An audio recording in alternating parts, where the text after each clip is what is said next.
तो जी अस्सलाम वालेकुम मेरे होने वाले ओवरसीज़ पाकिस्तानियों, उम्मीद है कि आप सब खैरियत से होंगे।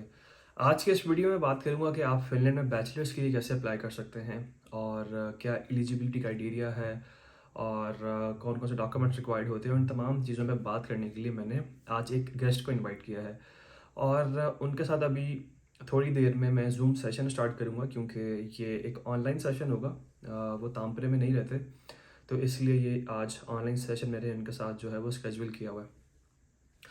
तो आपको पहले मैं उनका थोड़ा-सा जो हमारे गेस्ट हैं उनका थोड़ा-सा इंट्रोडक्शन करवा दूँ। उन्होंने भी रिसेंटली फ़िनलैंड से अपना बैचलर्स कंप्लीट किया है और ना सिर्फ कंप्लीट किया है बल्कि उन्होंने एक वर्ल्ड रिकॉर्ड बनाया है उसको बहुत ही कम ड्यूरेशन में ख़त्म करने का। उनकी डिग्री थी 3.5 साल की, जो कि उन्होंने कंप्लीट की है 1.5 साल के अरसे में, तकरीबन 1 एंड हाफ ईयर में उन्होंने कंप्लीट की है, जो कि वाक़ई एक अचीवमेंट है। और इसकी चर्चा फ़िनलैंड में तो हो ही रही है और इसके अलावा अगर आपने डिफरेंट पाकिस्तानी पेजेस देखे हों सोशल मीडिया के, वहाँ पे भी इनकी पिछले दिनों ये न्यूज़ वायरल हुई भी थी। और उसके अलावा इनको डिफरेंट न्यूज़ चैनल्स पे भी आजकल जो है ना वो इनवाइट किया जा रहा है। तो अभी बस वो ऑनलाइन ऑलमोस्ट आ चुके हैं, तो चलिए उनके साथ सेशन स्टार्ट करते हैं और उनसे पूछते हैं कि क्या डॉक्यूमेंटेशन चाहिए होती है और क्या सारा का सारा फ़िनलैंड में बैचलर्स का एडमिशन प्रोसेस है। तो जी, शाहज़ेब हमें जॉइन कर चुके हैं। अस्सलाम वालेकुम शाहज़ेब एंड बहुत शुक्रिया आपको जॉइन करने का। वालेकुम अस्सलाम, आपका भी बहुत शुक्रिया कि आपने मुझे मौका दिया। अच्छा तो शाहज़ेब सबसे पहले तो आप अपना एक ब्रीफ इंट्रोडक्शन करवा दीजिए कि आप कौन हैं और आप फ़िनलैंड कब आए और किस डिग्री में आए? तो ये तमाम चीज़ें आप प्लीज़ बता दें। लास्ट ईयर मैं फ़िनलैंड आया था, 1 साल हुआ बेसिक मुझे फ़िनलैंड आए हुए और डिग्री मेरी bachelors of business administration in international business थी और बेसिकली बीबीए इंटरनेशनल बिज़नेस में और can university of applied sciences से मैंने पढ़ा था। टोटल 1.5 साल में मैंने डिग्री कंप्लीट की थी, 3 सेमेस्टर से टोटल जिसके अंदर मैंने डिग्री कंप्लीट की है। पहला सेमेस्टर मेरा पाकिस्तान में था, क्योंकि मैं उस टाइम पाकिस्तान में था, रेज़िडेंस परमिट उस टाइम इश्यू नहीं हुआ था मुझे। तो उसके अंदर सिर्फ 25 क्रेडिट किए थे, बाकी 1 साल इधर आके बाकी डिग्री कंप्लीट की है और मेरी कोई इसके अलावा क्वालिफ़िकेशन नहीं थी, पहली डिग्री थी मेरी। इससे पहले पाकिस्तान में इंटरमीडिएट किया था मैंने और ये पहली डिग्री मैंने इधर आके की है। सही, सही, सही। तो भाई सबसे पहले तो शाहज़ेब मेरी तरफ से आपको बहुत ज़्यादा मुबारकबाद माशाल्लाह आपके इस अचीवमेंट के ऊपर, जिसका चर्चा आज फ़िनलैंड में तो हो ही रहा है। बट पाकिस्तान के अंदर भी ठीक-ठाक आपको डिफरेंट न्यूज़ चैनल पे इनवाइट किया जा रहा है और ऑफ एंड ऑफ के इंटरव्यूज़ चलते जा रहे हैं और मैं देख रहा था कोई कनाडा टीवी ने भी आपका इंटरव्यू अरेंज किया हुआ है या वो हो गया है, हुँ, तो उसके बारे में हो गया बताते हैं है। आप? कैसा रहा आपका जी, जी, एक्सपीरियंस? कै वो भी अच्छा रहा था और उन्होंने तो पूरा प्रोग्राम मेरे उस पे किया था। बाकी जो चैनल्स थे उन्होंने तो बीच में थोड़े सेगमेंट के लिए रखा था, किसी ने 10 मिनट के लिए, किसी ने 18 मिनट के लिए, तो इवन कि किसी हुँ, ने हुँ। 5 मिनट के लिए, लेकिन उन्होंने तो पूरा प्रोग्राम मेरे पे रखा था। तो 48 मिनट्स की हमारी इस पे अच्छा माशाल्लाह पूरा ज़बरदस्त। प्रोग्राम मेरे पे चला था। तो भाई माशाल्लाह आपकी अचीवमेंट ही ऐसी है कि उस पे तो मैं तो कहता हूँ घंटा भी थोड़ा था वैसे, क्योंकि एक नॉर्मली स्टूडेंट्स को मोटिवेशन मिलती है कि ऐसे डिग्री हुँ, ख़त्म हुँ। करना और चलिए बहुत अच्छी बात है। तो आपको आज इनवाइट करने का जो मेरा मकसद है वो भी यही था कि बैचलर्स में मैं चाह रहा था कि कोई ऐसा बंदा बात करे एक तो जो ऑलरेडी इस प्रोसेस से गुज़र चुका है और आपका मेरे ज़हन में एकदम आ गया कि यार क्यों ना शाहज़ेब को इनवाइट किया जाए जिसने माशाल्लाह एक रिकॉर्ड भी बनाया है और वो जब आएँगे लोगों को बताएँगे तो लोग इनसे एक तो इंस्पायर होंगे, मोटिवेशन ले सकेंगे आपसे और आप कुछ टिप्स भी उनके साथ शेयर कर देंगे कि भाई आप वो आने वाले स्टूडेंट्स भी यहाँ पे कैसे इतनी जल्दी टाइम पीरियड के अंदर अपनी डिग्री कर सकते हैं और कैसे डिग्री और अगर आप साथ में जॉब कर रहे हैं तो कैसे मैनेज कर सकते हैं। अच्छा तो शाहज़ेब आप ये बताते हैं कि फ़िनलैंड में बैचलर्स एडमिशन के लिए एलिजिबिलिटी क्राइटेरिया क्या है? एलिजिबिलिटी क्राइटेरिया 45% इंटरमीडिएट में मार्क्स हैं। अगर आपके 45% इसमें मार्क्स हैं तो आप अप्लाई कर सकते हैं। बहुत कम यूनिवर्सिटीज़ जिसमें एक सेवोनिया यूनिवर्सिटी है और एक यूनिवर्सिटी और है, वो 40% एक्सेप्ट कर रही हैं। अदरवाइज़ बाकी सारों आपने जॉइंट एप्लीकेशन अप्लाई करनी है तो 45% मार्क्स होना मस्ट है। इससे ऊपर होंगे तो और बाकी एडमिशन इस पे ग्रांट नहीं होता कि आपके इंटरमीडिएट के अंदर ज़्यादा मार्क्स हैं तो आपको रखा जाएगा, प्रोफाइल मैटर नहीं करती बैचलर्स के इसके अंदर। इसके अंदर एंट्रेंस एग्ज़ाम होता है, एंट्रेंस एग्ज़ाम का रिज़ल्ट मैटर करता है। वो 2 पार्ट्स में डिवाइड होता है, एक रिटन और एक ग्रुप डिस्कशन। इसका एक रिज़ल्ट बनता है, उसके बेसिस के ऊपर आपको ऑफर होता है। अगर आपके इंटरमीडिएट के अंदर 99% मार्क्स भी हैं, आपने टॉप किया उसके अंदर और दूसरी तरफ एक स्टूडेंट 45% लेके आए, तो दोनों एक ही स्टेज पे खड़े होते हैं। इसके अंदर वो नहीं होता कि इसको प्रेफ़र किया जाए, क्योंकि बाकी जो एडमिशन ऑफ़र होता है, वो एंट्रेंस एग्ज़ाम के बेस पे होता है। अगर इसमें आपने स्कोर अच्छा किया तो मिलेगा, अगर इसमें स्कोर बुरा किया तो नहीं मिलेगा। सही, सही। तो इसमें यानी कि हम अप्लाई ये स्टडी इन्फो के ऊपर ही जाके करते हैं और आपने बीच में एक अभी टर्म यूज़ किया है जॉइंट एप्लीकेशन की, ज़रा उस पे बताते हैं कि जॉइंट एप्लीकेशन क्या होती है और दूसरे एप्लीकेशन के तरीके क्या होते हैं? जी, जॉइंट एप्लीकेशन भी और सेपरेट एप्लीकेशन दोनों स्टडी इन्फो के ऊपर ही होंगी, क्योंकि एक ही पोर्टल है इनका। और जॉइंट एप्लीकेशन बेसिकली एक एक ही उन्होंने एप्लीकेशन फॉर्म बना दी है। इसके अंदर एक आपने फॉर्म फिल करना है, उसके अंदर आप 6 प्रोग्राम सेलेक्ट कर सकते हैं। अब वो 6 प्रोग्राम्स हैं। अब वो चाहे आप 6 यूनिवर्सिटी इसको सिलेक्ट करें, डिफरेंट प्रोग्राम्स, या एक प्रोग्राम सेलेक्ट करें उनमें, या आप 6 एक ही यूनिवर्सिटी के 6 प्रोग्राम सेलेक्ट करें, वो आपकी चॉइस है। तो मैक्सिमम लिमिट 6 की आपके पास है कि आप 6 ही अप्लाई कर सकते हैं। और दूसरी तरफ सेपरेट एप्लीकेशन है। सेपरेट एप्लीकेशन हर यूनिवर्सिटी की सेपरेट होती है। और उसके आपने अगर फॉर एग्जांपल 10 यूनिवर्सिटीज में अप्लाई करने या 6 में करने, तो आप हर यूनिवर्सिटी की सेपरेट एप्लीकेशन फिल करते जाएंगे। उसकी जो रिक्वायरमेंट्स होंगी वो भी सेपरेट होंगी। जिस तरह जॉइंट के अंदर एक एग्जाम होगा, आपने एक एप्लीकेशन फॉर्म की, एक एग्जाम होगा आपका, उसी की बेसिस के ऊपर 6 की 6 यूनिवर्सिटीज आपको, या 6 प्रोग्राम्स आपको इवेल्युएट करेंगे। लेकिन जब सेपरेट एप्लीकेशन में आप जाते हैं, तो क्योंकि आपने हर यूनिवर्सिटी में सेपरेट अप्लाई किया है हर प्रोग्राम के लिए, तो वो आपको सेपरेट उसका एग्जाम भी देना पड़ेगा। फॉर एग्जाम्पल आपने एक ही यूनिवर्सिटी के 6 प्रोग्राम सेलेक्ट किए हैं सेपरेट एप्लीकेशन में, तो आपके 6 एग्जाम होंगे। लेकिन जब आपने एक जॉइंट एप्लीकेशन फिल किया, तो एक ही एग्जाम होगा, उसके ऊपर ही, उसी के रिजल्ट के ऊपर आपको वैल्यूएट करेंगे। ये डिफरेंस है बेसिक इसमें, जॉइंट और सेपरेट में। तो बैचलर्स के लिए सेपरेट एप्लीकेशंस भी हैं या जस्ट जॉइंट एप्लीकेशन होती हैं? दोनों आती हैं अभी, क्योंकि 4 दिसंबर से लेके 18 जनवरी तक, सॉरी 4 जनवरी से 18 जनवरी तक जॉइंट एप्लीकेशन चल रही हैं। और बाकी सेपरेट एप्लीकेशन अभी सिर्फ 2 यूनिवर्सिटीज के ऊपर है। एक आरकाटा की, वो आइल्स की बेस के ऊपर है। दूसरी इस टाइम उसकी सियामक की 7 ईयर्स का एक टर्म है फुल। तो इसकी इस टाइम पे चल रही है। अदरवाइज जो बाकी होंगी वो अप्रैल के बाद से स्टार्ट होना शुरू हो जाएंगी। अच्छा, सही। तो इसमें मैं पूछना ये चाह रहा था कि आपके जो डॉक्यूमेंट्स रिक्वायर्ड हैं, फॉर एग्जांपल अगर किसी ने एफएससी की हुई है, हम्म, तो तब कौन से डॉक्यूमेंट्स रिक्वायर्ड हैं? और कुछ हमारे स्टूडेंट्स ऐसे हैं जिन्होंने डिप्लोमा किया हुआ होता है, हम्म, तो उन दोनों के केसेस में एक तो आप डॉक्यूमेंट्स बता दीजिए, और उसके बाद उनका वो अटेस्टेशन का जो प्रोसेस है वो टेस्टेड चाहिए या नॉर्मल चल जाएंगी ये, हम्म। और थर्डली ये कि वो कोरियर करनी है कि नहीं करनी? ओके। जो पहला क्वेश्चन है कि इस टाइम कौन कौन से डॉक्यूमेंट्स रिक्वायर्ड है, तो एफएससी के लिए जो है, तो उनके जो फाइनल सर्टिफिकेट है, एक तो जिन्होंने रिसेंट एग्जाम दिया, तो मार्कशीट एक होती है। तो मार्कशीट की बेसिस पे अप्लाई किया जा सकता है, जो रिसेंट अभी जिन्होंने क्लियर किया उनके लिए बता रहा हूँ। तो जिन्होंने अभी रिसेंट क्लियर किया है, तो वो उनका मार्कशीट मिलती है। मार्कशीट की बेस पे अप्लाई कर सकते हैं वो। लेकिन एट टाइम ऑफ एडमिशन आपका एडमिशन कंडीशनल होता है। तो हम्म। उस टाइम पे आपको फाइनल सर्टिफिकेट प्रोवाइड करना होता है। तो 2 जून इसकी लास्ट डेट है। आपको 2 जून तक रिक्वायर्ड होगा, क्योंकि उस टाइम पे आपका रिजल्ट डिक्लेयर हो जाएगा, तो उसके बाद आपको ये रिक्वायर्ड होगा। तो एक ये चीज़ होगी। फाइनल सर्टिफिकेट अगर आपके पास ऑलरेडी है, तो वो मस्ट है। अगर नहीं है, अभी आपको मिला, तो मार्कशीट की बेस पे अप्लाई कर दें। और या फिर आप उसको अर्जेंट बेसिस पे निकलवा सकते हैं। 5 to 7 थाउजेंड इसके एक्स्ट्रा चार्जेस पड़ते हैं, तो आप इसको अर्जेंट बेसिस पे निकलवा सकते हैं। दूसरा, अगर किसी ने डिप्लोमा किया हुआ है या ओए लेवल्स किया हुआ है, वो इक्विवेलेंट सर्टिफिकेट ले सकते हैं। तो अगर इक्विवेलेंट सर्टिफिकेट ले लें, तो उसके बेसिस के ऊपर भी अप्लाई कर सकते हैं। उसमें भी कोई रिस्ट्रिक्शन नहीं होती। दूसरी चीज़ जो आपने कही है कि अटेस्टेशन कौन सी रिक्वायर्ड है, अटेस्टेशन आईबीसीसी की रिक्वायर्ड है बैचलर्स के इसके अंदर। तो आईबीसीसी की बेसिक सबसे पहले आपने बोर्ड से अटेस्ट करवानी है। वो आपको एक एनवेलप देते हैं, वो आपने खोलना नहीं है। वो बंद एनवेलप लेके आपने आईबीसीसी के ऑफिस जाना है। वो आपको फिर अटेस्ट करके दे देते हैं। समटाइम्स सेम डे दे देते हैं, समटाइम नेक्स्ट डे, या समटाइम्स नेक्स्ट डे। तो वो 1-2 दिन का प्रोसेस समटाइम्स ले लेते हैं। तो आईबीसीसी की अटेस्टेशन रिक्वायर्ड होती है। और इसके अलावा ऐसे कोई अटेस्टेशन अगली नहीं। जिस तरह कुछ लोग मिनिस्टर ऑफ फॉरेन अफेयर्स की तरफ चले जाते हैं, और वो रिक्वायर्ड नहीं है, सिर्फ आईबीसीसी की रिक्वायर्ड है बैचलर्स के इसके अंदर। चाहे वो एफएससी की हो, चाहे किधर से हो, कहीं और से हो, इक्विवेलेंट सर्टिफिकेट मिल जाए, तो वो उसकी रिक्वायरमेंट साथ आ जाती है। किसी ने अगर डिप्लोमा किया हुआ है तो। और जो लास्ट आपने बात की है, अ, उसका अगर आप रिपीट कर दें, लास्ट हाँ आपने जी, वो डॉक्यूमेंट्स कोरियर करने के नहीं करने? डॉक्यूमेंट्स, अगर आपने ताम्प्रे यूनिवर्सिटी में अप्लाई किया है या यूनिवर्सिटी ऑफ हेलसिंकी में, तो वहाँ पे आपको रिक्वायर्ड होते हैं। और लेकिन अगर आपने ताम्प्रे के अलावा किसी भी अप्लाइड साइंसेज में किया है, ताम्प्रे के अलावा, तो उसके अंदर रिक्वायर्ड नहीं होते। इवन की यूनिवर्सिटी ऑफ वासा, उधर भी रिक्वायर्ड नहीं है। ऑल्टो यूनिवर्सिटी, उधर भी रिक्वायर्ड नहीं है कि आपने उधर क्वेरी करनी हो। लेकिन ताम्प्रे, चाहे वो यूनिवर्सिटी ट्रेडिशनल हो, चाहे वो अप्लाइड साइंसेज की हो, तो उसके अंदर रिक्वायर्ड होगी ताम्प्रे में। और यूनिवर्सिटी ऑफ हेलसिंकी, ये 2 यूनिवर्सिटीज हैं जहाँ पे क्वेरी करना मस्ट है। अदरवाइज बाकियों की रिक्वायरमेंट नहीं है। और इसके अंदर ये तो डॉक्यूमेंट्स हो गए, और उसके अलावा जो आपका आइल्स होता है, तो आइल्स या पीटीई इस तरह की चीज़ें भी रिक्वायर्ड हैं आपको यहाँ पे बैचलर्स के लिए? बैचलर्स की इसके अंदर रिक्वायर्ड नहीं है, जॉइंट एप्लीकेशन के अंदर तो वैसे ही रिक्वायर्ड नहीं है।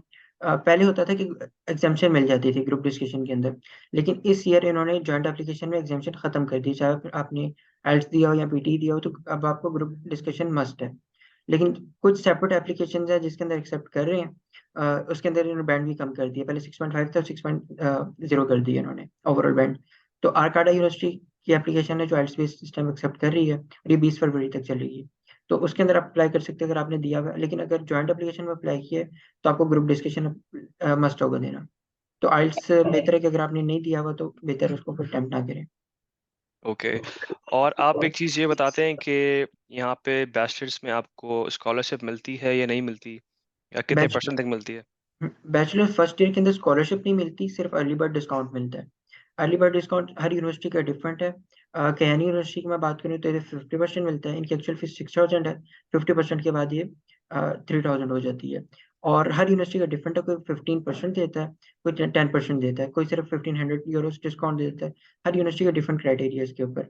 और सेकंड ईयर के अंदर स्कॉलरशिप मिल जाती है, 55 क्रेडिट्स की लिमिट होती है। अगर आप एक साल के अंदर 55 क्रेडिट्स करते हैं तो आपको सेकंड ईयर की स्कॉलरशिप मिल जाती है। अगर आप इतने नहीं करते तो फिर आपको स्कॉलरशिप उसकी अवेल नहीं होती। तो सेकंड ईयर में कितने परसेंट स्कॉलरशिप मिलती है आपको? इसके अंदर भी डिपेंड करता है, मेजॉरिटी यूनिवर्सिटीज़ 50% प्रोवाइड करती हैं, और कुछ हाँ। स्पेसिफिक यूनिवर्सिटीज़ हैं जो नहीं प्रोवाइड करती, लेकिन मेजॉरिटी जो है वो प्रोवाइड करती हैं। अ, ओके, तो जैसे कि स्कॉलरशिप पे बात चल रही है 50% पे, तो नॉर्मली फ़ीस कितनी होती है? एवरेज फ़ीस कितनी है बैचलर्स में? बैचलर्स के अंदर विदाउट स्कॉलरशिप में बात करूँ तो 6000 से स्टार्ट होती है और 9700 यूरोज़ तक जाती है। अब इसके ऊपर जैसा मैंने बताया 50% मिल जाती है, जैसा कि यानी कि 3000 हो जाती है, तभी मिनिमम 3000 पे आ जाएगी, और फिर मैक्सिमम 9700 पे जाएगी। जो एवरेज फीस बनती है इसकी, वो 4500 बनती है। ओके। और अर्ली बर्ड स्कॉलरशिप आपको नॉर्मली जितनी भी यूनिवर्सिटीज़ देती हैं, तो वो कितना 20% या 25% वो कितना देती हैं? अ, कुछ यूनिवर्सिटीज़ 15% देती हैं खाली, और कुछ यूनिवर्सिटीज़ 50% देती हैं। मेजॉरिटी जो है इसके अंदर वो 50% दे देती है। इसके अंदर कियानी भी शामिल है, और ज़ामक शामिल है, और आर्काडा शामिल है, और तांपरस शामिल है। तो ये जो मेजॉरिटी यूनिवर्सिटीज़ हैं ये 50% प्रोवाइड करती हैं। अच्छा, अच्छा, सही हो गया। और ये आपने पूरे 1 ईयर की फ़ी एक साथ सबमिट करनी होती डिपॉज़िट करनी होती है बेसिकली? जी, अगर आपने अर्ली बर्ड डिस्काउंट लेना है तो आपको 1 साल की फीस पे करना मस्ट होगा, और विदिन 14 डेज़ पे करनी होगी। ओके, सही हो गया। अच्छा, और यहाँ पे बात करते हैं कि आपने ये सारे डॉक्यूमेंट्स दे दिए, सबमिट कर दिए और 18th ऑफ जनवरी तक आपने ऑनलाइन एप्लीकेशन फाइल कर दी अपनी, ठीक है? और हमारे पास से 25 जनवरी तक एक और डेट होती है जिसमें हम सप्लीमेंट डॉक्यूमेंट्स भी मेरा ख़्याल में हम अपलोड कर सकते हैं। तो इस पे जी, ज़रा जी। थोड़ा-सा बता दें आप, क्योंकि आजकल ना काफ़ी क्वेश्चन चल रहे हैं कि फॉर एग्ज़ाम्पल किसी की कोई डॉक्यूमेंट अटेस्ट नहीं है, किसी की अटेस्टेशन फँसी हुई है। हुँ। तो 18th जनवरी और 25th ऑफ जनवरी दोनों में क्या डिफ़रेंस है? 18 जनवरी बेसिकली एप्लीकेशन की डेडलाइन है, तो आपने जो अप्लाई करना है वो आपने 18 जनवरी से पहले-पहले कर देना है। यानी कि जो भी 18 का टाइम है तब तक आपने अप्लाई कर देना है। 18 के बाद आप अप्लाई नहीं कर सकते। जो बाकी 25 की डेट है वो बेसिकली आपकी एप्लीकेशन एडिट की डेट है। अगर आपने इसमें कोई डॉक्यूमेंट अपलोड करना है, जिस तरह कुछ लोगों के आइल्स किसी ने दिया हुआ है, चैट के अंदर तो खैर एक्सेप्ट नहीं होगा। जिस तरह अगर किसी की अटेस्टेशन रिक्वायर्ड है, जिन्होंने अपना मार्कशीट अपलोड की हुई है और एफएससी का अटेस्टेशन रहती थी, तो वो डॉक्यूमेंट्स आप एडिट कर सकते हैं, तो वो आप उसके अंदर अपलोड कर सकते हैं जाके। सेम केस आइल्स के साथ अगर आपने मास्टर्स में अप्लाई किया हुआ है, उसकी भी सेम डेट है, तो वो आप अपलोड उसमें कर सकते हैं। अगर आपने लेटर ऑफ मोटिवेशन इसमें अटैच करना है, तो वो आप 25 तक उसके अंदर अटैच कर सकते हैं। लेकिन जो आपने एप्लीकेशन फिल करनी है, वो 18 तक मस्ट है। ठीक है। तो यहाँ पे जैसे कि उन्होंने बात की शाहज़ेब में लेटर ऑफ मोटिवेशन की, तो आप वो पीएसए फिनलैंड पे जाके देख सकते हैं। वहाँ पे काफ़ी ज़्यादा उसके ऊपर फ़ाइल सेक्शन में आपको इन्फॉर्मेशन मिल जाएगी और उसके अलावा आप डिफरेंट सोर्सेज़ हैं गूगल के, आप उसको यूज़ कर सकते हैं। और एक रिक्वेस्ट यहाँ पे मैं करना चाहूँगा कि आपने इस वीडियो के बाद शाहज़ेब को तंग नहीं करना और पता लगे कि आप उनको फ्रेंड रिक्वेस्ट भेज रहे हैं और आप उनसे जो डिफरेंट क्वेश्चंस कर रहे हैं, आपको जो भी क्वेश्चन होगा वो आप कमेंट बॉक्स में कर सकते हैं। या ये पीएसए फिनलैंड के ऊपर अगर ये मैं वीडियो पोस्ट करूँगा तो आप वहाँ पे अपने क्वेश्चन कर सकते हैं। अच्छा, तो शाहज़ेब आप मुझे ये बताएँ कि जब हम अप्लाई कर दिया तो डिसीजन कब आता है? डिसीजन नहीं, सॉरी, आपका सबसे फर्स्ट जो यूनिवर्सिटी की तरफ से आपको ईमेल आती है टेस्ट की, वो कब आती है? एक तो आप जैसे ही एप्लीकेशन फिल करते हैं, एक तो आपको कंफर्मेशन के साथ ईमेल आ जाती है, जो कंफर्मेशन की होती है। कुछ लोगों को लगता है कि फ़ौरन नहीं आई, तो वो स्पैम के अंदर आती है, तो आप वहाँ पे भी चेक कर सकते हैं। तो कंफर्मेशन के साथ ही ईमेल आ जाएगी, उसमें डिले नहीं आएगा। उसके बाद एग्ज़ाम होगा, एग्ज़ाम का आपको 6 फरवरी को आपकी इसकी ईमेल आएगी, बैचलर्स की मैं बात कर रहा हूँ। तो 6 फेब को आपको इसकी ईमेल आएगी कि आपका 8 को एग्ज़ाम है। तो 8 फेब को इसका एग्ज़ाम होगा, लिंक आपको 6 फेब को आ जाएगा उसका, टाइम और लिंक आपको उसको मिल जाएगा उस टाइम पे। तो 8 फेब को एग्ज़ाम होगा आपका। उसके बाद मार्च के अंदर आपका ग्रुप डिस्कशन होगी। अगर आपने रिटन पार्ट 8 फेब वाला आप पास कर लिया है, तो आपको ग्रुप डिस्कशन में लेके जाएँगे। अगर आपका वो फेल हो गया है, तो ग्रुप डिस्कशन की आपको वो नहीं आएगी। तो ग्रुप डिस्कशन क्योंकि इंडिपेंडेंट है, तो उसके अंदर 16 डेज़ का टाइम है, तो उसके अंदर किसी भी टाइम आपको शेड्यूल किया जा सकता है। तो जब भी आपको उनकी अवेलेबिलिटी बनती है, तो वो आपको उसके अकॉर्डिंग अ, फिट करेंगे उसके अंदर। आपका टाइम वगैरह आपको प्रोवाइड कर दिया जाएगा ईमेल के थ्रू। उसके बाद जो इनका ऑफिशियल रिजल्ट अनाउंस होगा, वो 2 जून को होगा। लेकिन अनऑफिशियली, क्योंकि जब आपका ग्रुप डिस्कशन पास हो जाएगी, तो उसके आफ्टर 15-20 डेज़ जिन्होंने बहुत अच्छा परफ़ॉर्म किया, उनको साथ ही एडमिशन लेटर आना शुरू हो जाएँगे। तो यानी कि अप्रैल से आप कह सकते हैं कि स्टार्ट हो जाएँगे, सबको एडमिशन्स ऑफ़र होना शुरू हो जाएँगे। और उसके बाद फिर जो ऑफ़िशियल रिज़ल्ट की डेट होगी, वो 2 जून होगी, लेकिन स्टिल वेटिंग लिस्ट जो है वो चलती रहेगी। अगर आप वेटिंग लिस्ट में हैं, तो वो आपकी इवन की अगस्त तक चल चल सकती है। तो अगर कुछ लोग एक्सेप्ट नहीं करते हैं उनकी ऑफ़र, तो फिर वो आहिस्ता-आहिस्ता आपको ऑफ़र हो सकता है। ठीक है। और यहाँ पे जो टेस्ट पास करने का क्राइटेरिया है, पासिंग मार्क्स हैं, वो किस बेस पे आप टेस्ट पास करते हैं? टेस्ट बेसिकली एक तो थोड़ा-सा सिस्टम चेंज करते रहते हैं। जो पहले था उसके अंदर सिर्फ़ 40 पॉइंट्स का मैथ्स के क्वेश्चंस होते थे। लेकिन जो लास्ट ईयर उन्होंने एग्ज़ाम दिया उसके अंदर उन्होंने स्किल्स बेस पे कर दी है।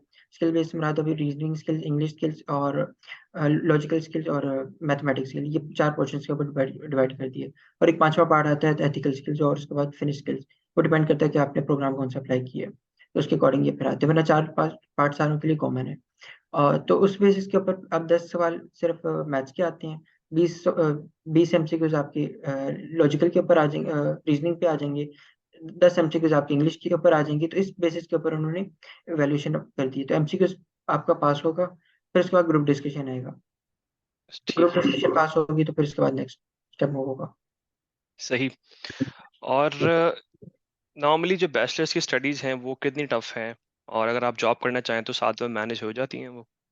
टफ नहीं हो सक कहेंगे, क्योंकि यहाँ पे आपने रट्टा नहीं लगाना, यहाँ पे अपनी चीज़ों को समझना है। और तो इसलिए मैं टफ इसको नहीं कहूँगा। जिस बैकग्राउंड से हम लोग आए हैं, तो हमारे लिए एटलीस्ट ये टफ नहीं है। क्योंकि जिस तरीके से हमारी ग्रोथ हुई है, सारा कुछ हुआ है, जितना हमने प्रेशर के थ्रू पढ़ा है, तो हमारे लिए चीज़ें टफ नहीं होती यहाँ पे। और क्योंकि रिसर्च वर्क है, तो एक चीज़ आप इंटरेस्ट के साथ पढ़ते हैं, तो आपको बल्कि मज़ा भी आता है उसको करने में।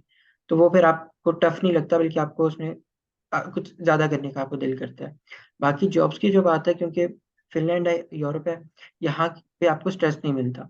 तो इनकी पढ़ाई जो ऑलरेडी है, वो काफ़ी स्ट्रेस से फ्री होके आप चलते हैं।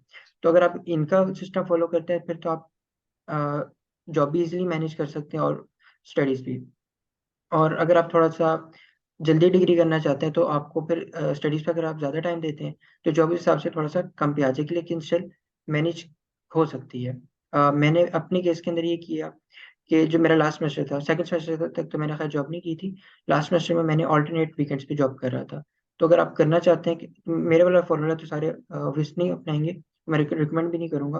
अ, तो उसके अंदर ये है कि अगर आप इस तरीके से चलते हैं, तो आप हर वीकेंड्स के ऊपर जॉब कर सकते हैं, बाकी आप 4 दिन फुल टाइम स्टडीज़ को दें, 3 दिन आप फुल टाइम काम करें, तो ये भी एक पॉसिबिलिटी होती है। तो वो एट द एंड मैनेज करना आप पे होता है कि आप किस तरीके से मैनेज करते हैं चीज़ों को। तो पॉसिबिलिटी अलबत्ता ज़रूर इसमें अवेलेबल होती है। ठीक है। तो एक नॉर्मली क्वेश्चन ये भी होता है कि आप क्या वहाँ पे इतना अर्न कर लेते हैं कि अपने बैचलर्स की डिग्री की जो फ़ी है, आप उसको अफ़ोर्ड कर सकते हैं? अर्निंग बेसिक डिपेंड करती है जो पर्सन आ रहा है उसके ऊपर। अगर वो सिर्फ़ घर बैठ के कुछ भी करना नहीं चाह रहा, बाहर जाने का दिल ही नहीं करता, जॉब करने का दिल नहीं चाह रहा, तो वो तो ऑब्वियस नहीं मैनेज कर सकता। लेकिन अगर एक बंदा दोनों चीज़ों को लेके चलना चाह रहा है, तो वो कर सकता है, लेकिन 8,000 यूरो फ़ीस है जो मैनेज हो सकती है। 8,000 से ऊपर चले जाएँगे तो वो फिर मैनेज मुश्किल हो जाएगी। ये नहीं कि इम्पॉसिबल हो जाएगी, अब अगर फॉर एग्ज़ाम्पल 8 से 9,000 हो गई, तो मैनेज तो हो जाएगी, लेकिन ये है कि आपको शायद सोने का टाइम बहुत ही कम मिले, तो आप शायद दिन में कोई 4 घंटे सो पाएँ। समटाइम्स आपको शायद उसका भी टाइम ना मिले, तो वो इस तरीके से चीज़ें अप एंड डाउन हो सकती हैं। लेकिन अगर एक बंदा 15,000 फीस की तरफ निकल जाए, वो फिर पॉसिबल ही नहीं है। एक होता है बंदा कहता है कि चांस है, वो चांस भी नहीं उसके अंदर रहेगा। तो इस तरीके से अगर आप लेके चलें, तो मेहनत अगर आप करेंगे तो फिर चीज़ें पॉसिबल हैं। 8,000 यूरो ऑन एवरेज है, तो उतनी आप अर्न कर सकते हैं। लेकिन मैं एक चीज़ रिकमेंड करता हूँ हर किसी को कि स्टूडेंट एज अ स्टूडेंट आ रहे हैं, तो आपकी प्रायोरिटी स्टडीज़ होना चाहिए, ना कि जॉब होना चाहिए। जॉब होना मस्ट है, लेकिन वो इतनी होनी चाहिए कि जिससे आपकी फीस और लिविंग एक्सपेंसेस ये 2 चीज़ें कवर अप हो जाएँ। बाकी सेविंग्स की तरफ आपका स्टडीज़ ड्यूरिंग स्टडीज़ नहीं जाना चाहिए। बहुत सारे लोग इसके पीछे पड़े हुए हैं कि हमने ड्यूरिंग स्टडीज़ भी सेविंग करनी है। स्टडीज़ खत्म कर लें, 2 साल थोड़े-से आपको मुश्किल होंगे, उसके बाद आगे आपने सारी ज़िंदगी अर्निंग ही करनी है, वो फिर सेविंग ही होनी है। तो 2 साल स्टडीज़ के ऊपर फ़ोकस कर लें ताकि स्टडीज़ भी आपकी निकल जाएँ, उसके बाद फिर आप अर्निंग के ऊपर भी सेविंग्स की तरफ भी जाएँ। तो इस तरीके का अगर आप प्लान को फ़ॉलो करें तो फिर चीज़ें ज़्यादा बेहतर है। सही, तो यानी कि हमने अब तक प्रोसेस के ऊपर भी बात कर ली है और जो डॉक्यूमेंट्स चाहिए उस पे भी बात हो गई, फिर आपका एंट्रेंस टेस्ट होता है, उसके बाद इंटरव्यू होता है, फिर ऑफर लेटर आती है। तो ऐसी कोई और चीज़ है जो अगर आप ऐड करना चाहें या यही वो तमाम चीज़ें जो आपको नॉर्मली चाहिए होती हैं बैचलर्स में एडमिशन अप्लाई करते वक़्त? अप्लाई करते वक़्त तो बेसिक यही चीज़ है। इंटरव्यू क्वेश्चंस का इसका पॉइंट मैंने भी क्लियर नहीं किया था, इसका बता देता हूँ। इंटरव्यू क्वेश्चंस बेसिकली आधे घंटे का इंटरव्यू होगा, जिसके अंदर 15 मिनट का बेसिक आपका इंटरव्यू होगा, ग्रुप डिस्कशन इसको कहते हैं। उसके अंदर 3 स्टूडेंट्स आपके अलावा 3 स्टूडेंट होंगे यानी और एक यूनिवर्सिटी के जो हेड हो गए, सुपरवाइज़र जो भी होंगे। तो टोटल आप 5 उसके अंदर होंगे ग्रुप डिस्कशन में। जो सुपरवाइज़र है वो आपको एक टॉपिक असाइन कर देंगे, इस टॉपिक के ऊपर आपने 15 मिनट डिस्कशन करनी है और उसके बाद जो एडिशनल 15 मिनट्स होंगे उसके अंदर उस टॉपिक के ऊपर एसे लिखना है। तो पहले लास्ट ईयर उन्होंने एसे वाला पार्ट ऐड किया है, उससे पहले एसे वाला पार्ट भी नहीं था। तो अब उसी टॉपिक के ऊपर आपने एसे भी लिखना होगा। तो जो आपने डिस्कशन की होगी उसको ज़हन में रखिएगा, आपके सामने ही होगी। तो उसका जो एट द एंड समरी बनती है, आप वो उसको एज़ अ एसे के तौर के ऊपर उसको सबमिट करवा सकते हैं। ठीक हो गया और इसके अलावा कोई ऐसी टिप या ऐसी कोई आप सजेशन जो आने वाले स्टूडेंट्स को दे सकें? तो उसके बाद हम अब अपना सेशन जो है वो इंशाल्लाह क्लोज़ करते हैं। जॉब्स के ऊपर बहुत सारे क्वेश्चन्स आ रहे हैं कि लोग पहले अभी बल्कि एक रिसेंट कमेंट भी मैंने की है। अब उन्होंने क्वेश्चन पूछा हुआ था इसका अप्लाई उन्होंने एप्लीकेशन कर दी हुई है, उसके बाद फिर पूछ रहे हैं जॉब्स का। एक सिंपल सी चीज़ है, बड़े सिटीज़ के अंदर जॉब्स अपॉर्च्युनिटीज़ ज़्यादा हैं, छोटे सिटीज़ में कम है, ये बात ऑब्वियस है। लेकिन मैं रिकमेंड करूँगा कि पहले आप एडमिशन लेटर ले लें, उसके बाद आगे आप उसके ऊपर प्रोसीड करें क्योंकि छोटे सिटीज़ के अंदर भी लोग रहते हैं। क्योंकि मैं खुद कैनी से पढ़ा हूँ, तो उधर भी लोग जॉब कर रहे हैं, सारे स्टूडेंट्स वहाँ पे जॉब कर रहे हैं। तो एक वो पॉसिबिलिटी अगर आपको वहाँ पे जॉब फॉर एग्ज़ाम्पल नहीं मिलती, अगर फॉर एग्ज़ाम्पल नहीं मिलती तो आप दूसरे सिटी पे जा सकते हैं जो नियरेस्ट आपको पड़ता है। वीकेंड्स आपको 3 दिन एटलीस्ट ऑफ आता ही है। अगर आप तो आप उन 3 दिन काम करें, 4 दिन आप स्टडीज़ पे फ़ोकस करें, वो भी आपके पास पॉसिबिलिटी है। जो भी आपको नियरेस्ट पड़ता है 1 घंटे की ड्राइव पे या 2 घंटे की है, वो आपको जो भी नियरेस्ट पड़ता है। मैं 6 आवर्स उधर कैनी से हेलसिंकी आता था जॉब करने के लिए अल्टरनेट वीकेंड्स पे। तो वो भी बेसिक आप पे डिपेंड करता है आप कैसे उसको करते हैं। तो पहले आप एडमिशन सिक्योर करें, बाद में जो जॉब अपॉर्च्युनिटीज़ हैं वो निकल आती हैं। बात मैनेजमेंट की, अगर आप दूसरे सिटीज़ में भी जा सकते हैं, वो भी पॉसिबिलिटी है। यूनिवर्सिटी ट्रांसफ़र करवाना चाहें, वो भी पॉसिबल है। आपको एक सेमेस्टर पढ़ना पड़ेगा, दूसरे सेमेस्टर आप यूनिवर्सिटी ट्रांसफ़र करवा लें, वो भी एक पॉसिबिलिटी आ जाती है। चीज़ें एट द एंड मैनेज हो जाती हैं। छोटी सिटी से भी आ रहे हैं, तो इसको भी आप एक्सेप्ट करें। मैं आपको सबको ये रिकमेंड करूँगा। ठीक है शाहज़ेब, बहुत शुक्रिया आपकी वैल्यूएबल इन्फॉर्मेशन शेयर करने का और ठीक है, काफ़ी ज़्यादा टफ़ टाइम होता है, हर किसी की लाइफ़ में आता है, तो आप सबको यही मैं भी सजेस्ट करूँगा आने वाले स्टूडेंट्स के लिए कि जो-जो बातें शाहज़ेब ने आप लोगों के साथ शेयर की हैं, उसको ज़हन में रख के आइएगा और वो एक सेविंग्स और पैसों का जो चीज़ दिमाग में होती है ना, वो तो ऑब्वियसली हर किसी की होती है। हम पाकिस्तान से या कहीं से भी आ रहे हैं, तो हमारा फर्स्ट जो चीज़ होती है ना, वो स्टडी नहीं होती, वो अर्निंग होता है।